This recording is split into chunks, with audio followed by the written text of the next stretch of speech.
충남대학교 병원 흉부외과 조현진입니다. 네, 세종충남대학교 병원이 개원할 때부터 진료했으니까 약 2년 남짓 되었습니다. 제가 진료하는 분야는 이제 흉부외과 영역 중에서도 이제 심장, 혈관 파트를 제외한 나머지 일반 흉부 파트를 진료하고 있습니다. 일반 흉부 파트에는 폐, 식도, 그리고 이제 종격동, 종양, 그 외 다른 이제 흉벽, 기흉 이런 부분들을 모두 진료하고 있는 분야입니다. 네, 흉부외과 영역에서도 최근에는 최소 침습 수술이 대부분 다 이루어지고 있습니다. 최소 침습 수술은 흉곽경을 이용한 수술, 그리고 로봇을 이용한 수술, 크게 이 두 가지로 나눌 수 있는데요. 폐암이라든지 식도암과 같은 분야에서도 최소 침습 수술이 많이 이루어지고 있는 상태입니다. 최근 건강검진이 많이 이루어지면서 조기 병변들이 일찍 발견되고 있는데요. 특히나 폐 같은 경우에는 폐 결절이 조기에 발견되면 크기가 매우 작습니다. 이런 작은 결절들을 최소 침습 수술, 즉 흉곽경 수술이나 로봇 수술을 이용해서 수술을 할 경우에는 발견하기가 매우 어렵습니다.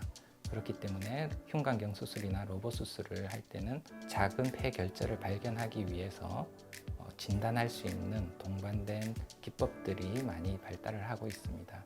이러한 기법들은 최신 기술로서 현재 진료에 적용되고 있지만 좀 더 나은 진료를 위해서 다양한 방법으로 이제 연구되고 있는 기술들입니다. 기흉과 다한증 등의 흉부 수술에서도 단일공 수술 등 최소 침습 수술이 적용되고 있으며 시간이 갈수록 좀 더 작은 절개로 수술을 할 수 있기 위해서 노력하고 있습니다. 무엇보다도 중요한 것은 금연을 하는 것이 가장 중요합니다. 자신을 위해서도 그리고 타인을 위해서도 금연은 반드시 이루어져야 하고요. 거기에 추가할 것은 일상생활에서 이제 가벼운 운동이라든지 유산소 운동 할 수 있으면 더욱더 좋을 것입니다. 주로 암에 관심이 많아서 국책 연구소들과 협업해서 폐암세포의 성장 패턴을 분석하는 연구라든지 이광자 현미경 등을 이용해서 폐암 조직을 염색 없이 구분하기 위한 방법들을 연구했습니다. 앞으로 하고 싶은 연구는 작은 폐 결절을 안전하게 최소 절제할 수 있는 방법들을 연구하려 합니다. 힘든 순간은 일반적으로 정해져 있는 치료의 방향이 환자가 원하는 방향하고 다를 때 힘든 경우들이 가끔씩 있습니다. 일반적으로 환자의 컨디션이라든지 질병 상태를 고려했을 때 수술이 힘든 경우들이 있는데 환자는 수술을 너무 원하는 경우가 있습니다.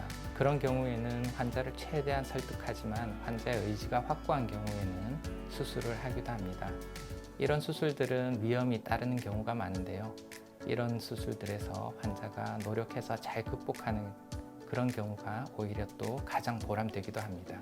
네, 가장 기억에 남는 환자는요, 90세가 넘는 일기 폐암 환자분이 계셨습니다. 그때 당시에도 택배 일을 하고 계셨고요.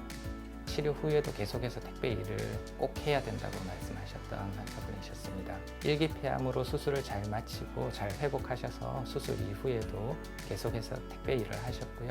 얼마 전 외래에 오셨을 때는 이제 택배 일을 그만두고 집에서 계신다고 하셨습니다. 그 환자가 가장 기억에 남는 환자입니다. 네, 앞으로 이루고 싶은 목표는 작게는 세종충남대학교 병원 흉부외과가 잘 정착이 되어서 지역사회에 일조를 할 수 있는 그런 과가 되고 싶다는 것이 있고요.